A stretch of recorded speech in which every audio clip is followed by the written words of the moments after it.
Bueno, la idea de hoy es resolver, que ya lo tengo resuelto y subido acá, transformado en PDF, para después poder subirlo y subir este video también a YouTube. Es resolver este parcial que es uno de los parciales que está en el archivo con modelos de parcial de análisis 2. Este parcial que agarré es el primero que está en la página 2 de ese archivo. Así que lo vamos a resolver completo. Ahí tengo a alguien más que está entrando.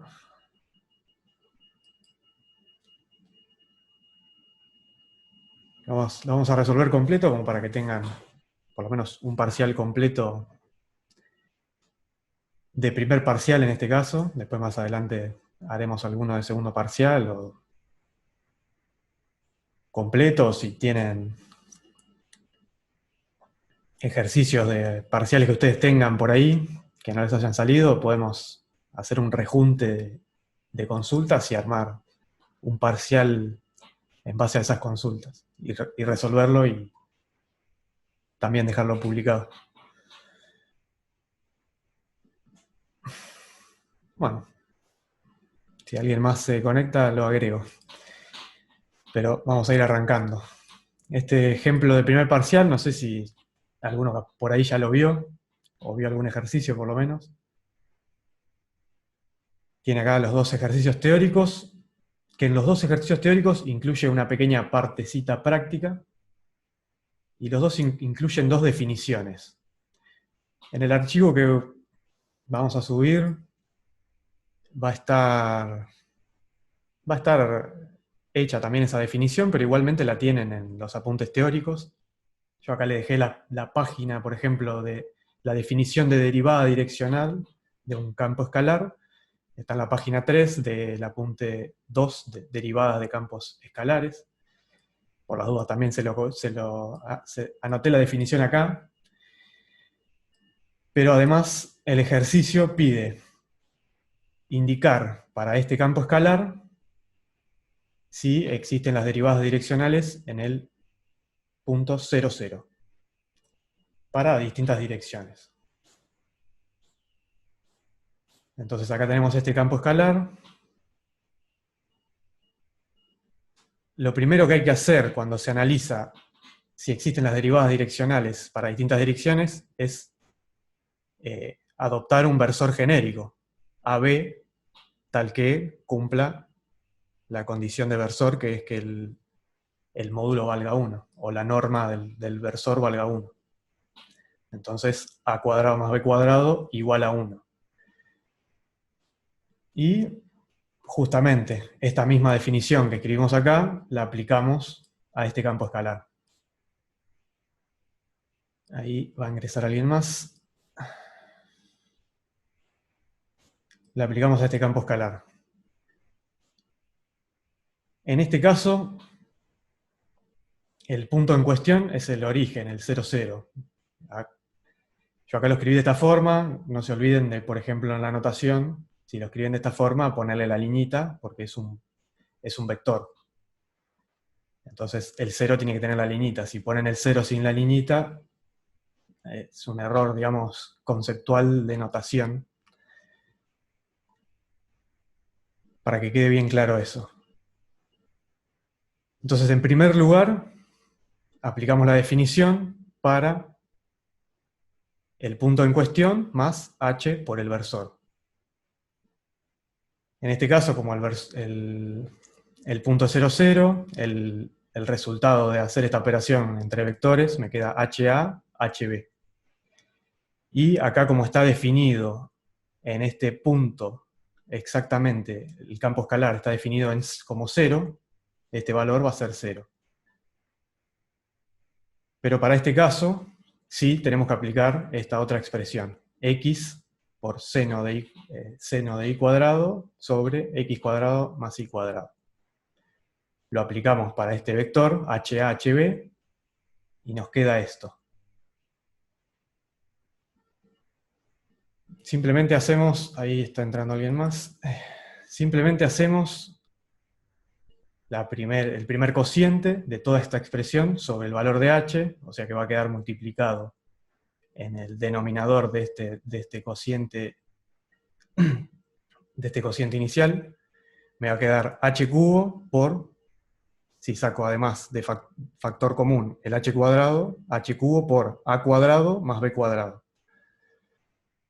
Acá puedo simplificar uno de los h, y ya sabíamos por definición del versor que a cuadrado más b cuadrado era igual a 1.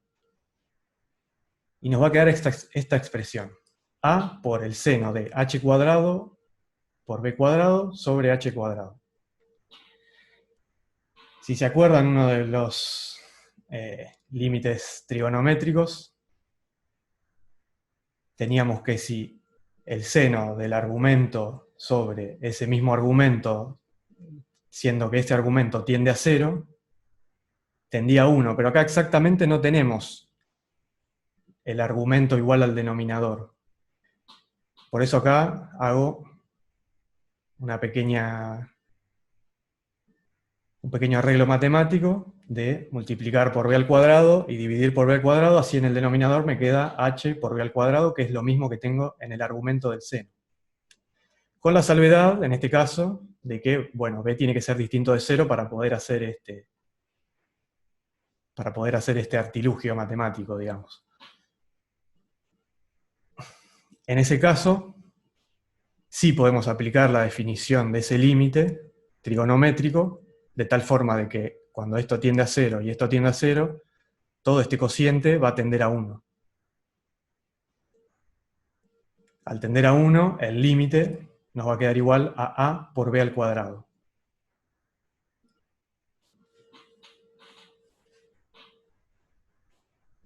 Entonces, bueno, acá hago la salvedad de que esto va a ser así, siempre y cuando a sea distinto de 0 y b sea distinto de 0. ¿Por qué? Porque si, por ejemplo, a es igual a 0, ya este cociente me va a quedar igual a 0. No es que va a tender a 0, como tendía el h, sino que va a ser directamente igual a 0 porque a va a valer 0. Entonces tenemos que hacer esa salvedad. En el caso de que a valga 0, o b y b valga 0, que sería en el caso de estos 4 versores, que serían los versores de las direcciones de x y de y, y la dirección y el sentido opuesto de x y de y, para estos 4 versores el límite va a valer 0. Y para el resto de los versores el límite va a valer a por b al cuadrado. En ese caso se completaría el análisis para todas las direcciones. En el origen, en este caso, en el 0, 0, para todas las direcciones para la derivada direccional. No sé si tienen alguna consulta respecto de cómo se llega a esto.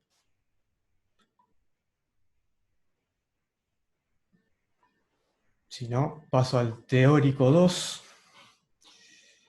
que también pide una definición, la definición de extremos locales, y después además analizar para este campo escalar si en 1, 1 tengo un extremo local. También acá les dejo la definición de extremos relativos o locales de un campo escalar. También les dejo la página y el apunte en donde está definido extremo relativo.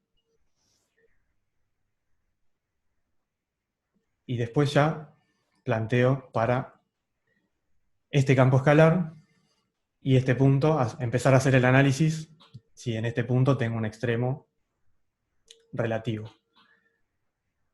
Como es una expresión polinómica, puedo hacer acá las derivadas aplicando la regla de derivación que conocemos.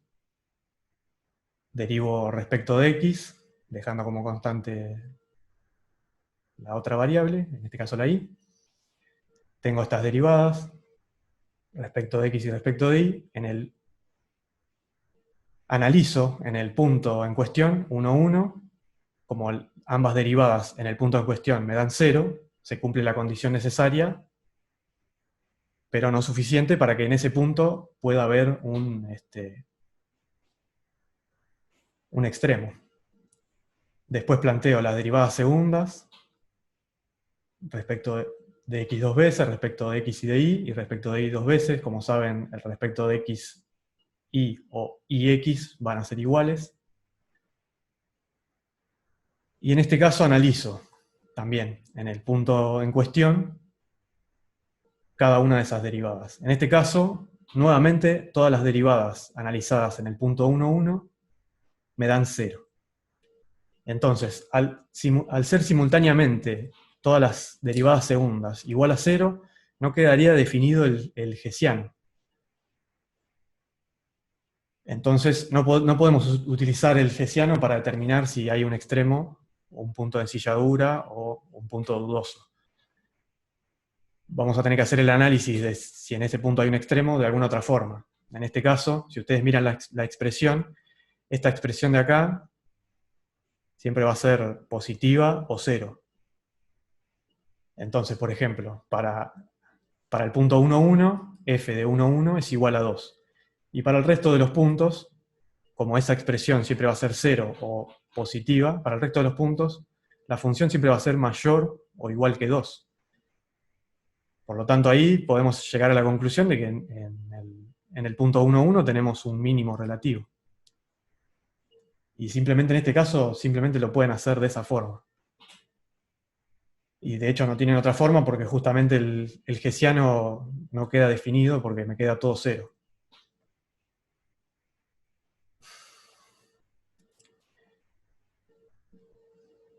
¿Dudas en el chat? O si alguien quiere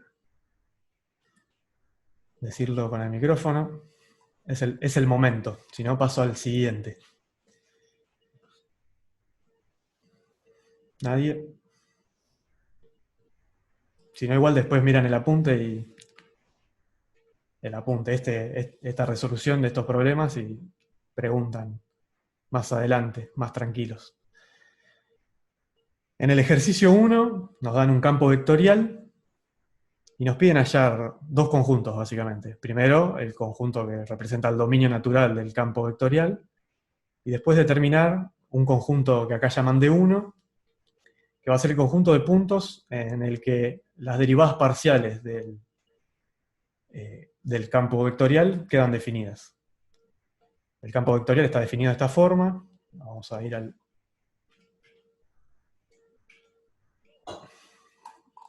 ejercicio. Yo acá lo copié de vuelta. Para facilidad de resolución llamé a esta F1, a esta componente F1, a esta componente F2 y a esta componente F3. Y bueno, básicamente hay que plantear las restricciones que tiene cada una de estas funciones, que en realidad cada uno de estos campos escalares. Ahí está entrando alguien más. Cada uno de estos campos escalares. Y graficar qué zona del plano XY son puntos en los cuales se pueden hallar valores para estas funciones. Por ejemplo, para F1, la única restricción que tengo está dada por esta raíz cuadrada de y, entonces y va a tener que ser mayor o igual a 0. En este caso que tengo el logaritmo natural, puedo plantear que x más y menos 1 tiene que ser mayor estricto que 0. Y en F3, de vuelta a una raíz cuadrada, 1 menos y menos x cuadrado mayor o igual a 0. Planteo esas restricciones. Acá tengo, cuando vaya a graficar, voy a tener una recta, que en realidad va a ser un semiplano, cuyo borde va a ser esta recta y igual a 0. Acá voy a tener otra recta también, otra vez un semiplano. En este caso la recta no va a estar incluida. Y en el último caso, tengo una parábola, que es lo que grafico luego acá abajo. Bueno, acá tuve un problemita cuando lo dibujé por primera vez, así que lo volví a dibujar y lo pegué ahí, para que se entienda un poco mejor. Dibujé, por un lado, la recta y igual a 0, como indicaba la condición. Los puntos que verifican esa única condición van a ser los del semiplano que estaría por encima del eje X en este caso, porque me indicaba que y tenía que ser mayor o igual que 0, incluyendo, solo para esa condición, incluyendo el eje X en este caso. Para la siguiente condición, que era, me quedaba la recta y igual a 1 menos x al cuadrado, que es esta que grafiqué acá, de nuevo, tiene que ser menor o igual. Entonces, bueno, ahí ya empecé mal. Tiene que ser menor o igual perdón, tiene que ser mayor a 1 menos x, perdón. O sea, tiene que ser desde esta recta hacia este semiplano que queda de este lado. Así que sí, lo dibujé bien. Y en último término, tenía esta otra condición, que es que los puntos que cumplan esta condición, que en este caso es una parábola, que es esta que dibujé acá, pero en este caso tiene que ser menor o igual a esa parábola, o sea que van a ser los puntos que queden por debajo de la parábola en este caso. Acá hice un zoom del dibujito para que quede un poquito más claro.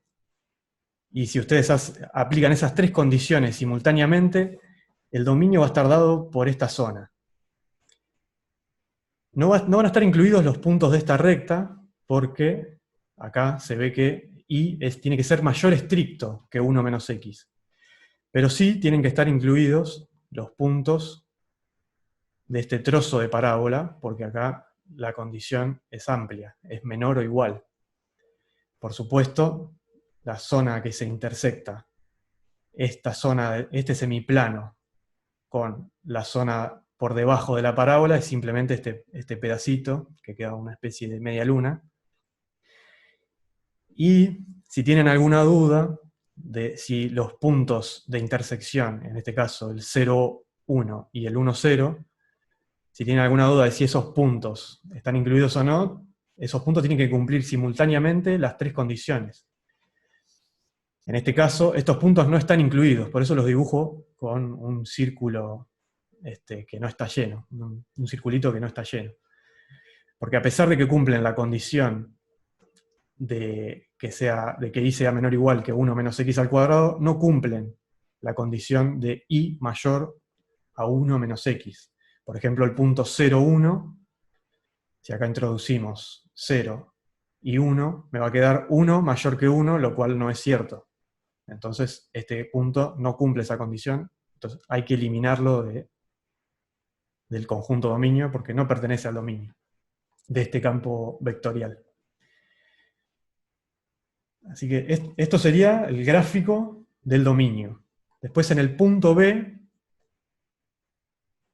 nos piden el gráfico para aquellos puntos en los cuales queda definido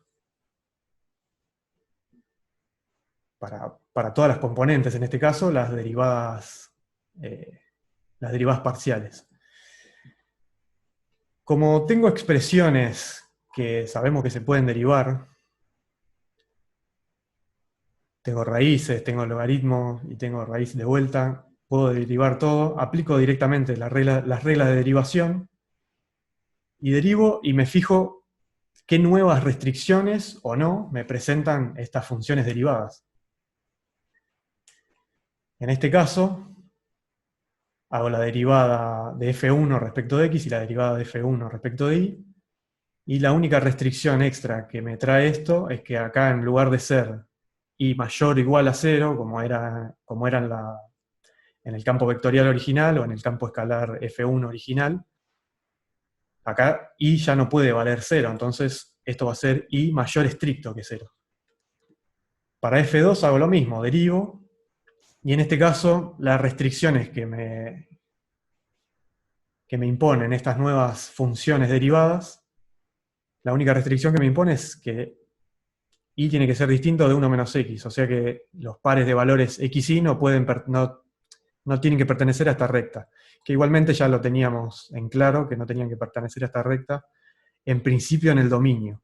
O sea que en realidad al conjunto dominio no le estaría imponiendo ninguna restricción nueva. Y ahora pasando a las derivadas, primera de x y de y, pero de f3, nuevamente, al derivar, esta raíz, si ustedes hacen la derivada, me va a quedar en el denominador, y nuevamente me va a imponer una restricción en este caso, en la parábola que me quedaba dibujada ahí en el gráfico, que en este caso ya no puede ser menor o igual a 1 menos x al cuadrado.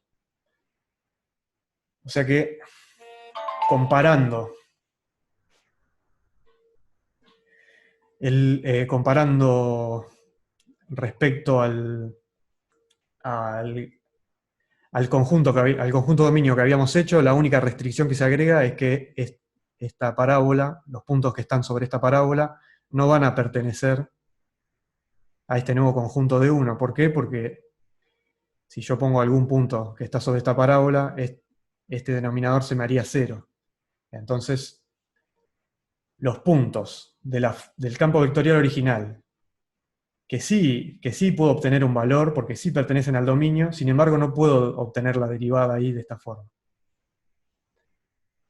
Entonces estos puntos no van a ser puntos en los cuales pueda obtener las derivadas parciales.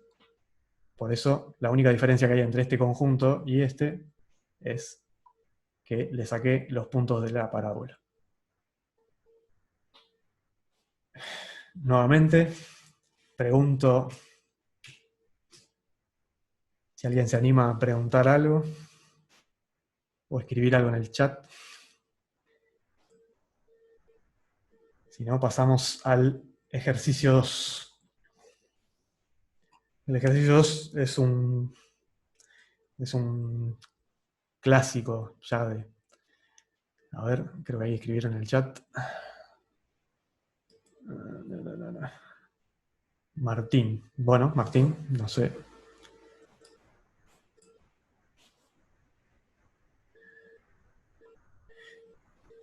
Ajá.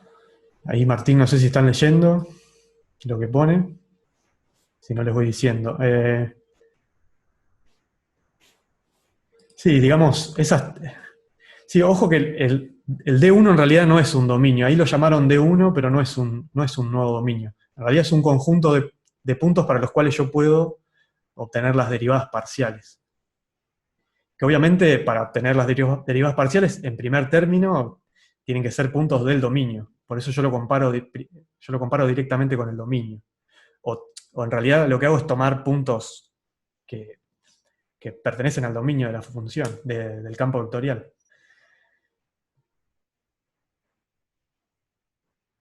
Y lo que hago luego es obtener las derivadas, que las derivadas son nuevas funciones o nuevos campos escalares en este caso. Y con esos nuevos campos escalares determinar las nuevas restricciones que puedan llegar a tener o no. Puede ser que ustedes hagan las derivadas y no tengan ninguna restricción y en todos los puntos del dominio ustedes puedan obtener las derivadas parciales. Y después, respecto a si hay que marcarlo gráficamente, sí, porque en este caso el ejercicio pide que lo hagamos gráficamente, que grafiquemos tanto el dominio como este conjunto D1. No sé si quedó claro. Bueno, listo. Gracias, Martín, por preguntar. No sé si alguien más.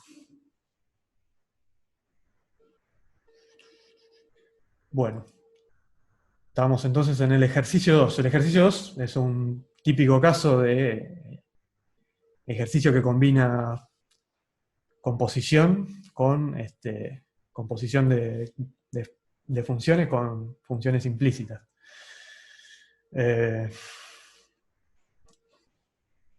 Vamos a ir para adelante.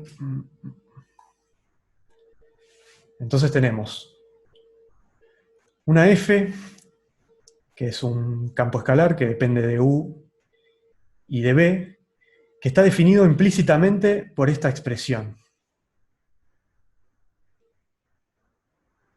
Pero a su vez nos dicen que u es igual a x menos y cuadrado y b es igual a x cuadrado por y. Que en realidad lo que nos están diciendo ahí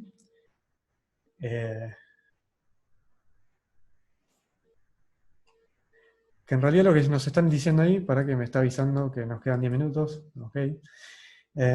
Lo que nos están diciendo ahí es que en realidad tenemos un campo vectorial que depende de x y de y, cuyas componentes son, por un lado, x menos y al cuadrado, y x al cuadrado por y. Yo trato de ordenarlo de esta forma para después organizarme y tener bien claro a la hora de resolverlo. Esto no te lo aclara el problema, pero para mi gusto por lo menos es bueno aclararlo y tener bien ordenado lo que hay que hacer, para tener bien ordenado para hacer lo que hay que hacer después. Entonces tengo este campo vectorial G y este campo escalar F, y hago la composición. En realidad este campo escalar H es una composición entre F y G.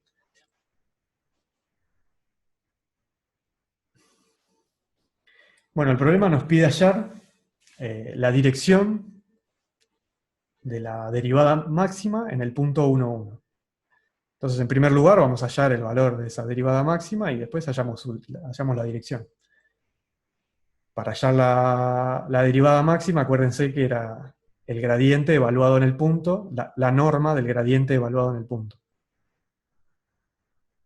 Ahora bien, se nos presenta el problema para hallar este gradiente. ¿Por qué? Porque es una función compuesta en realidad. Si se acuerdan acá la regla de la cadena, el gradiente de h va a ser igual al gradiente de f evaluado en un punto que yo hallé por acá, que es el punto B, ahora les digo que es el punto B, por el jacobiano de G en el punto 1, 1.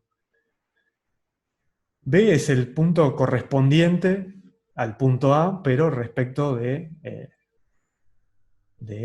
este nuevo campo vectorial que yo definí acá.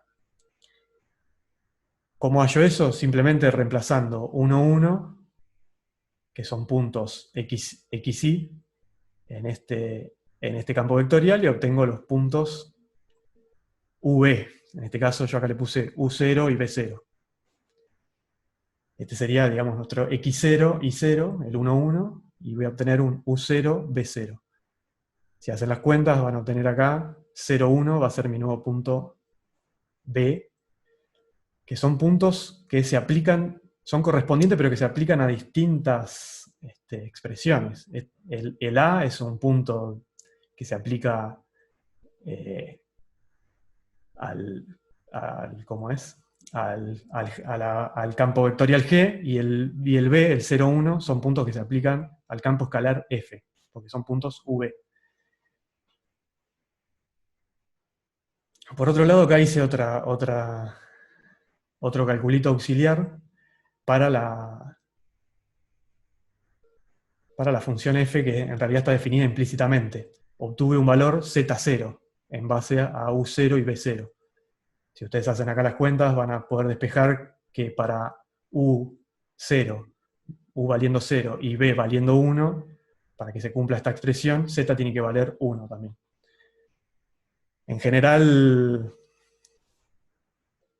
para estas expresiones implícitas, como no se pueden despejar, tienen que probar con algún valor. En general prueben con 1, que les va a funcionar bien.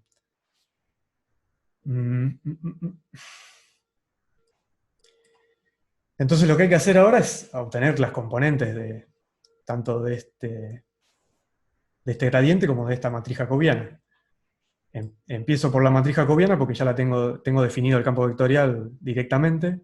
Hago las derivadas y evalúo en el punto 1, 1. Entonces me queda esta matriz jacobiana evaluada en este punto 1, 1 con estos valores.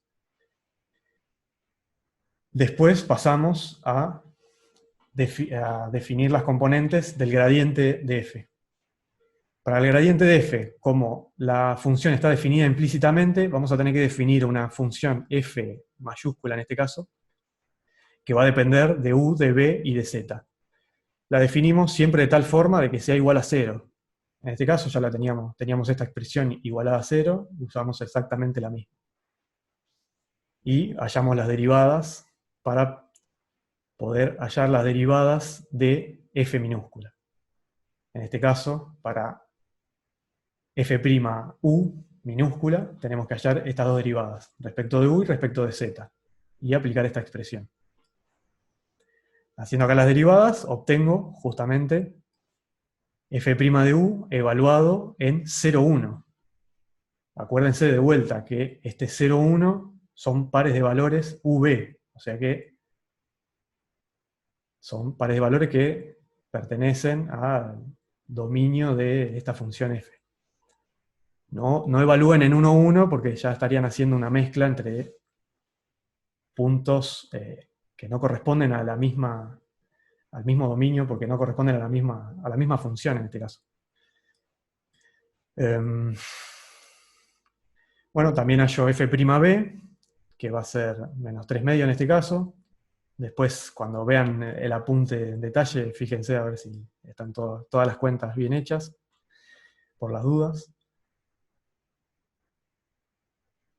Entonces obtengo el gradiente, acá obtuve el gradiente de f, que va a ser menos 1 medio, menos 3 medios, que es esto que pongo acá. Y tengo la matriz jacobiana evaluada en 1,1 de G. Hago acá el producto escalar y obtengo el gradiente de H evaluado en 1,1, que va a ser este valor. Toda esta resolución que yo hice acá para obtener las derivadas, en realidad para obtener el gradiente o la matriz jacobiana, lo pueden hacer, en el caso de este gradiente de f, lo pueden hacer con la red orientada también.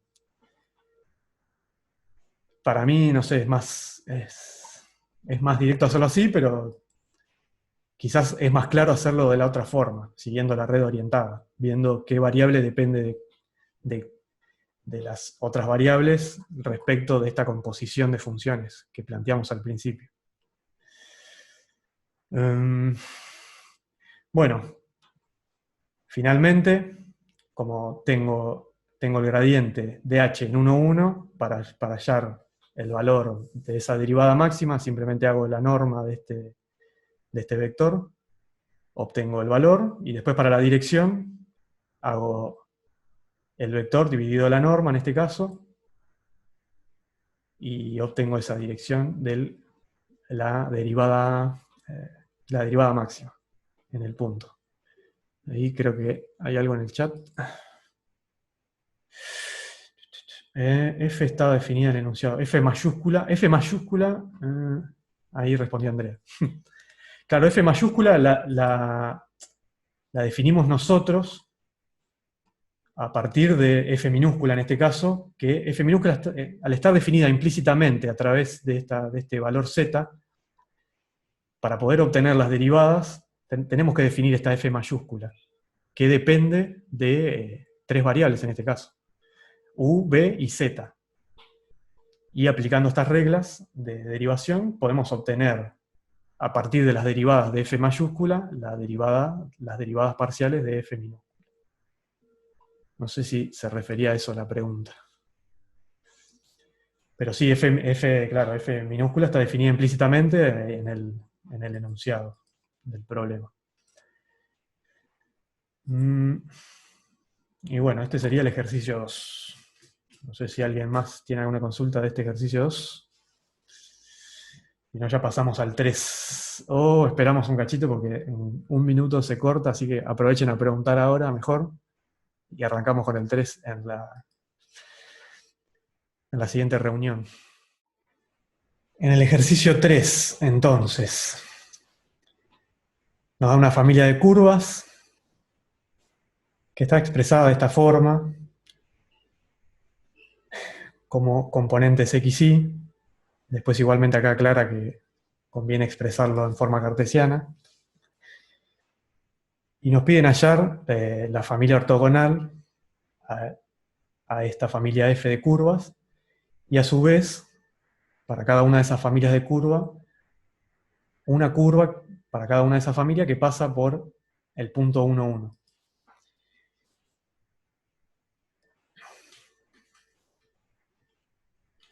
Ya estamos en el ejercicio 3. Entonces, tenemos esta familia de curvas, lo que hacemos es hacer algunas operaciones algebraicas para obtener la expresión cartesiana de estas familias de curvas. Simplemente despejo t y la reemplazo en la otra ecuación y obtengo esta familia de curvas.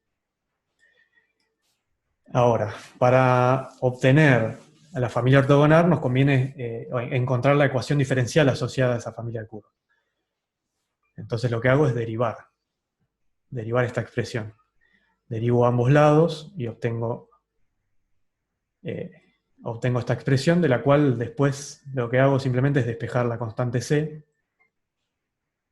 y la reemplazo en la expresión cartesiana que tenía de esa familia de curvas inicial. Hago el reemplazo y acá obtengo la ecuación diferencial asociada a esta familia de curvas.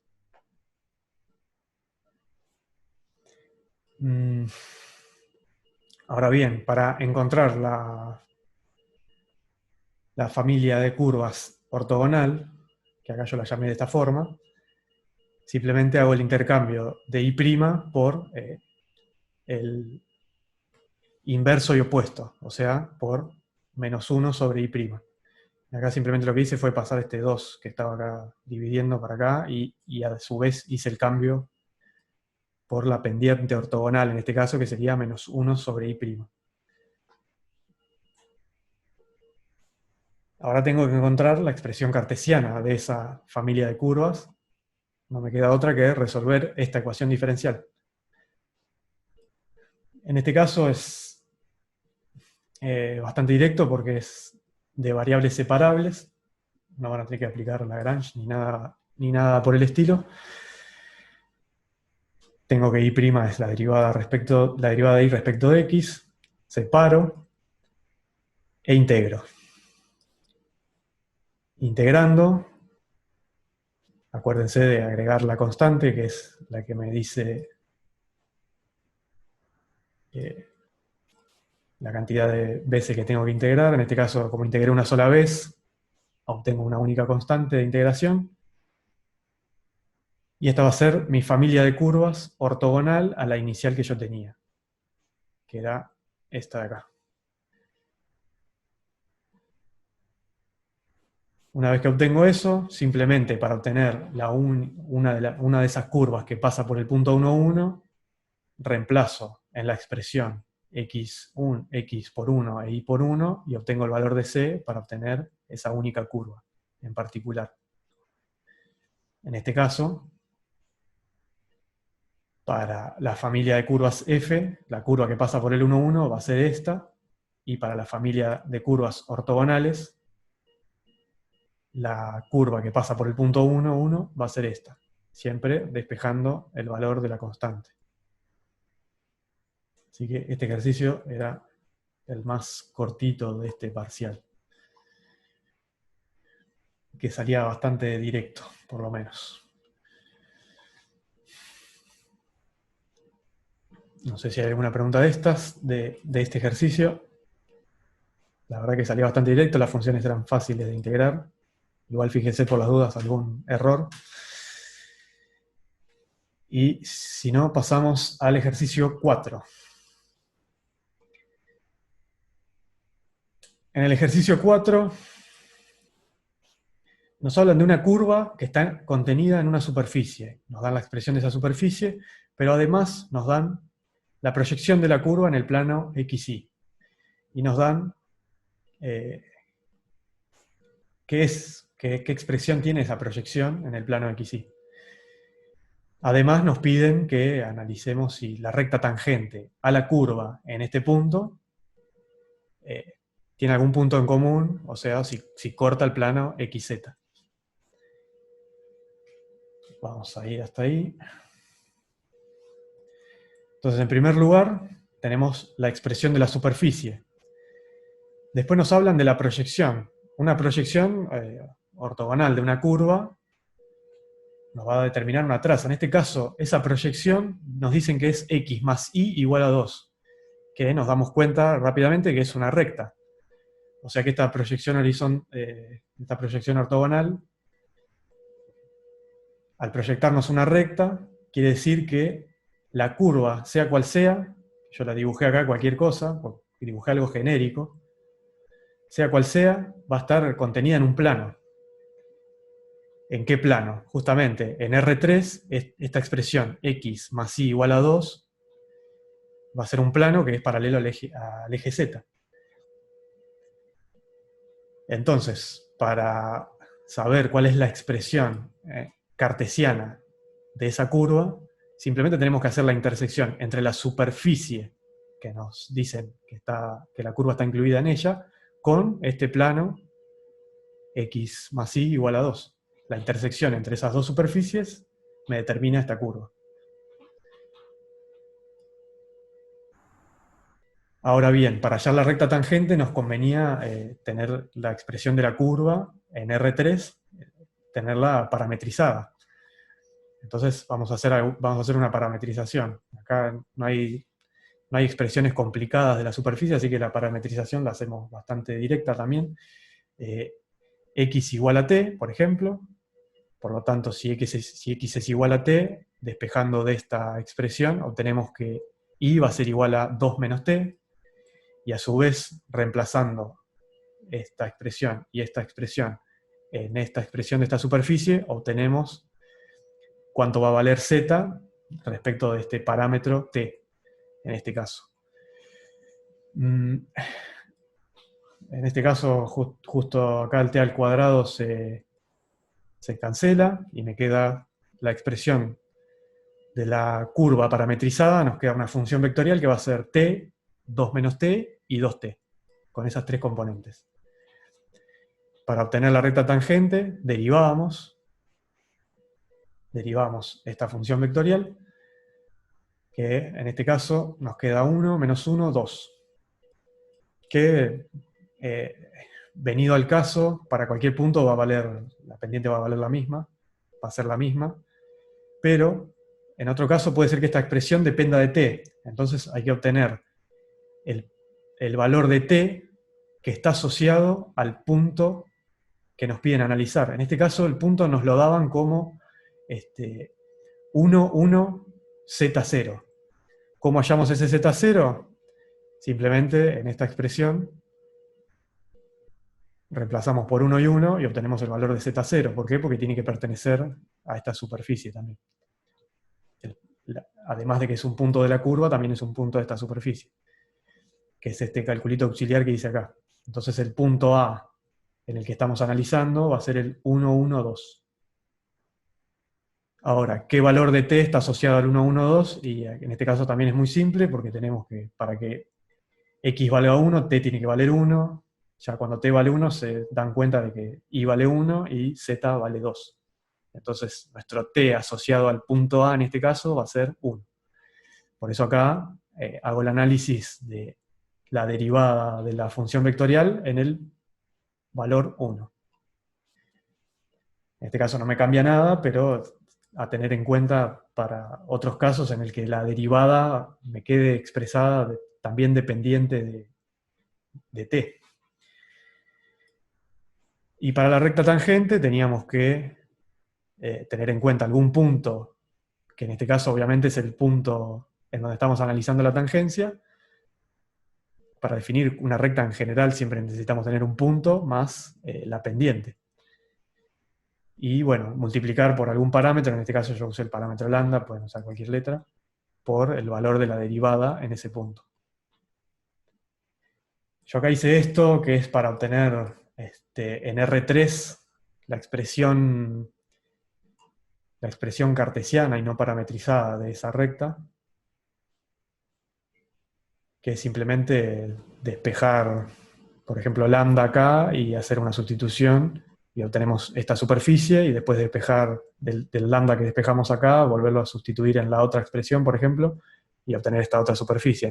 La intersección entre este plano y este plano, que es son estas dos expresiones que están acá, en forma cartesiana me determinan esa recta también. No es necesario porque igualmente nos piden la intersección con el plano XZ. El plano XZ en forma cartesiana es lo mismo que decir y igual a 0. Entonces, de la expresión que teníamos acá de y igual a 2 menos t, para obtener la intersección hago que y valga 0. Perdón, de esta, 1 menos lambda, porque es la recta tangente la que nos pide la intersección y no la curva. de la recta tangente, que era la expresión y igual a 1 menos lambda, hacemos la y valer 0, porque estamos buscando la intersección con el plano y igual a 0, y obtenemos un valor de lambda. En este caso va a ser lambda igual a 1. Con este valor de lambda, reemplazando en esta expresión de x y en esta expresión de z, obtenemos los otros valores de la coordenada del punto de intersección, que acá yo lo llamé y.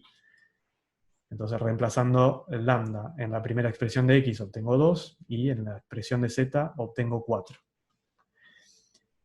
De esta forma obtengo el punto intersección entre la recta tangente y el plano y igual a 0, que es el plano xz.